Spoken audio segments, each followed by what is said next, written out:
Shalom umat Allah, ini berkati Tuhan dimanapun Anda berada. Saya percaya kebaikan, kemurahan, kasih sayang Tuhan selalu menyertai kita anak-anaknya. Kembali bersama dengan saya Pendeta Dr. Anas DTH dalam program Reministry. Kita akan merenungkan firman Allah yang sejuk. Dipastikan kita semua akan bertumbuh, berakar dan berbuah di dalam Kristus Yesus Tuhan kita. Keluarga atau lembaga pernikahan itu merupakan ide Allah, sehingga Allah lah yang memberkati. Itu sebabnya pernikahan harus dibangun menurut pola Allah. Ketika pernikahan dibangun menurut aturan Tuhan, dari pihak Allah tidak pernah ada masalah. Namun dari pihak yang dipersatukan oleh Allah lah yang kadangkala membuat masalah. Itu sebabnya perlu pemahaman yang kuat betapa pentingnya penyatuan dua pribadi yang berbeda, baik jenis kelamin, latar belakang keluarga, usia, hobi, pekerjaan, budaya maupun lainnya, yang terkadang menjadi sumber ketegangan dalam pernikahan atau keluarga. Nah, penyatuan dua pribadi yang berbeda membutuhkan waktu yang lama untuk saling bisa menerima, dan hanya oleh kemurahan Tuhan maka kedua pribadi tersebut tetap bisa bersama-sama. Tidak sedikit pernikahan Kristen mengalami kegagalan yang diakhiri dengan perceraian. Kegagalan dalam membangun suatu pernikahan atau keluarga kebanyakan disebabkan kurangnya pemahaman yang benar tentang hakikat keluarga Kristen, dan juga karena lemahnya konsistensi terhadap komitmen yang dibangun bersama. Komitmen memiliki arti yang sangat dalam, yakni kemampuan untuk menerima pasangan dalam pernikahan apa adanya, menerima secara utuh. Pernikahan yang gagal ditandai dengan perceraian. Keputusan bercerai bagi pasangan Kristen sudah jelas diketahui sebelumnya. Melakukan pernikahan tidak boleh. Jadi semua orang Kristen yang akan diberkati, sebelum diberkati sudah paham, sudah mengerti bahwa perceraian tidak boleh dilakukan oleh manusia. Gereja yang diwakili oleh pendeta atau hamba Tuhan yang melakukan pemberkatan peneguhan pernikahan jelas sekali tidak memberikan peluang atau izin sedikit pun untuk melakukan yang namanya perceraian. Gereja melakukan pemberkatan nikah dan tidak pernah melegalkan perceraian, tidak pernah memberi peluang, apalagi menguatkan untuk melakukan perceraian. Jadi perlu diingat bahwa bagi orang yang sudah menikah atau yang akan menikah, pernikahan dimulai bersama dengan Tuhan di gereja, dan jangan pernah diakhiri di pengadilan. Kalau ada masalah dalam pernikahan, kita harus selesaikan di gereja juga. Artinya diselesaikan secara rohani bersama Tuhan. Umat Allah yang diberkati Tuhan, pernikahan yang diakhiri dengan perceraian di pengadilan umumnya selalu disebabkan dengan sejumlah alasan-alasan yang kuat untuk mendapatkan pembenaran atas keputusan tersebut. Sejumlah argumentasi mulai muncul dengan menunjukkan kesalahan, kekurangan, dan hal negatif lainnya terhadap pasangan hidup. Tidak jarang argumentasi tersebut menggunakan teks Alkitab guna mencari pembenaran. Namun karena ide atau sumber kesatuan dalam keluarga tersebut dari Allah, maka jika harus berpisah hanya karena kehendak Allah, artinya karena kematian fisikal, kematian tubuh, kematian fisik yang menyebabkan perpisahan. Seperti apa kesatuan dalam keluarga yang sesungguhnya?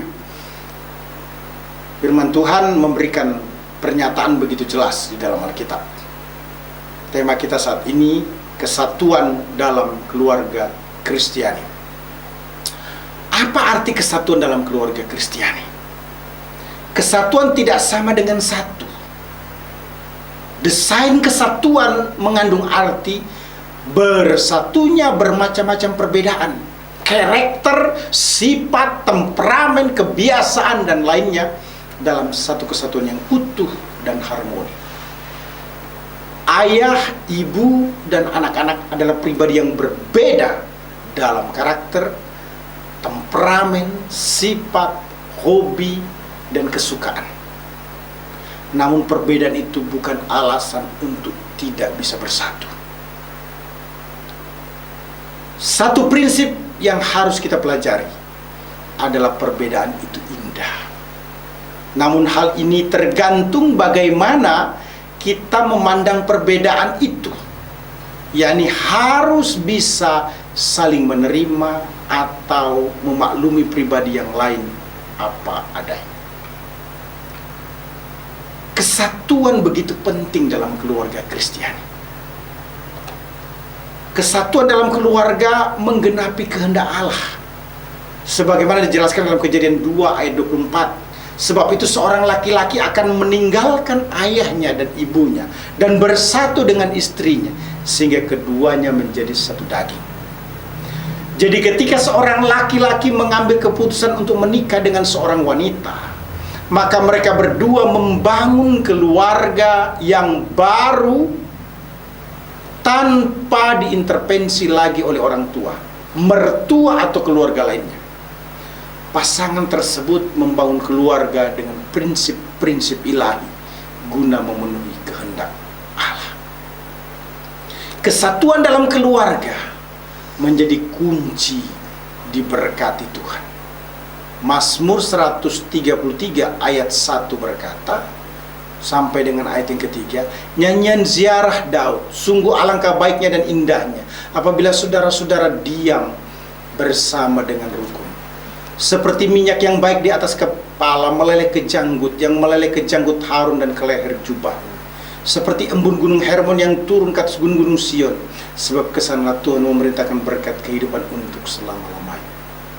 Kesatuan atau kerukunan dalam keluarga dinilai sangat baik dan sangat indah oleh pemazmur, tentunya juga oleh kita.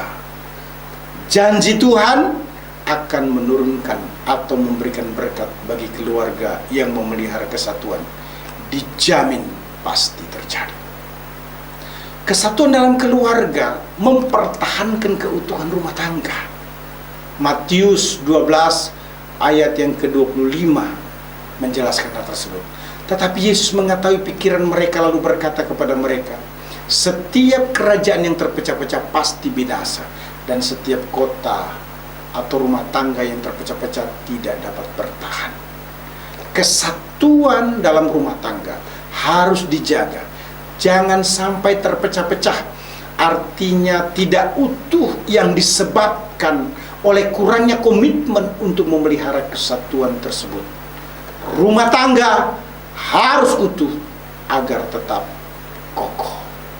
Umat Allah yang diberkati Tuhan, bagaimana cara membangun kesatuan dalam keluarga Kristiani?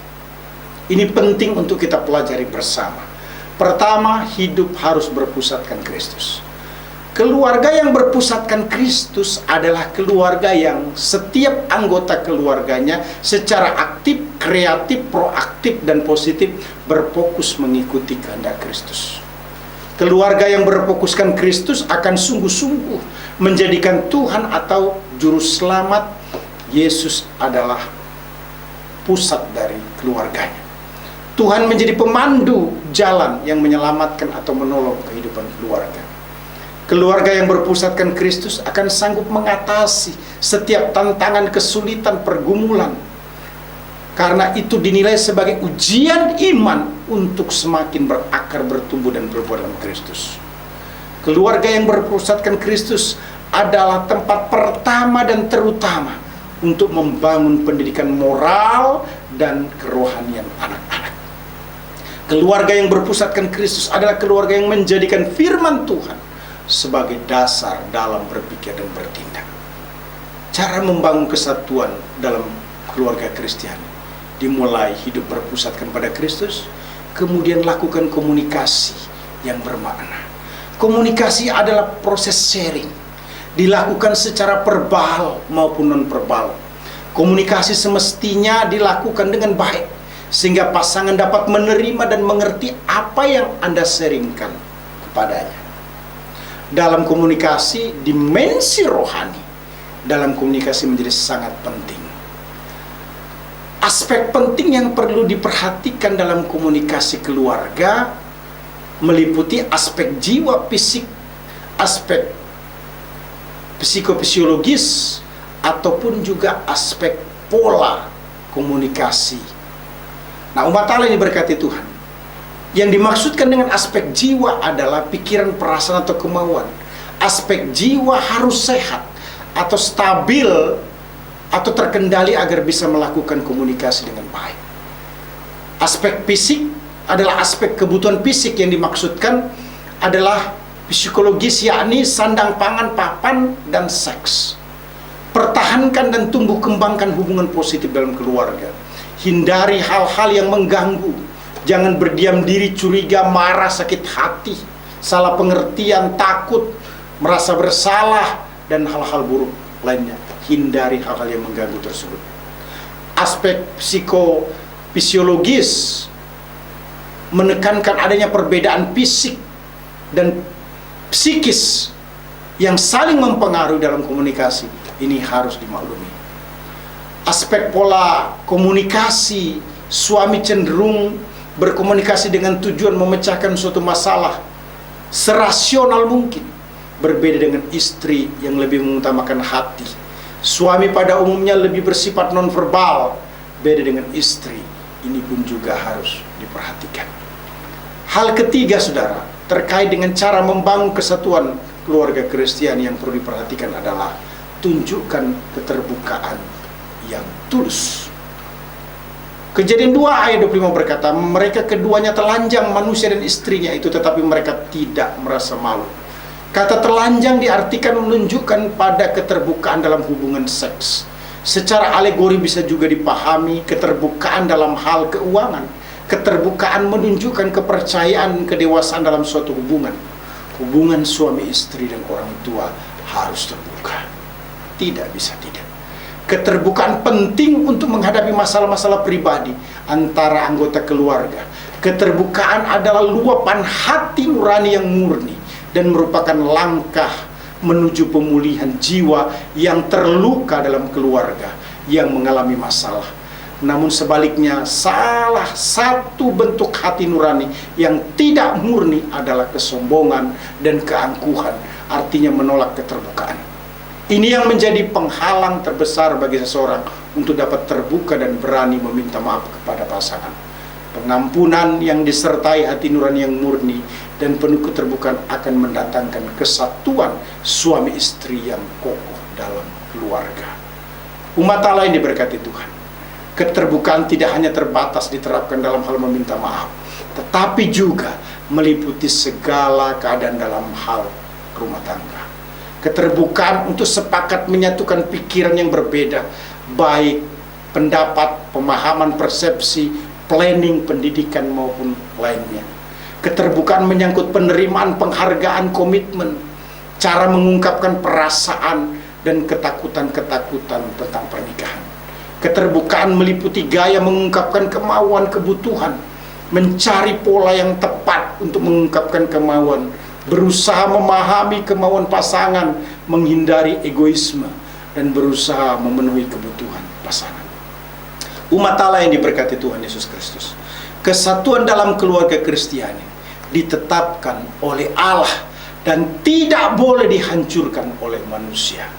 Kesatuan dalam keluarga Kristiani menjadi penting, setidaknya disebabkan oleh 3 hal.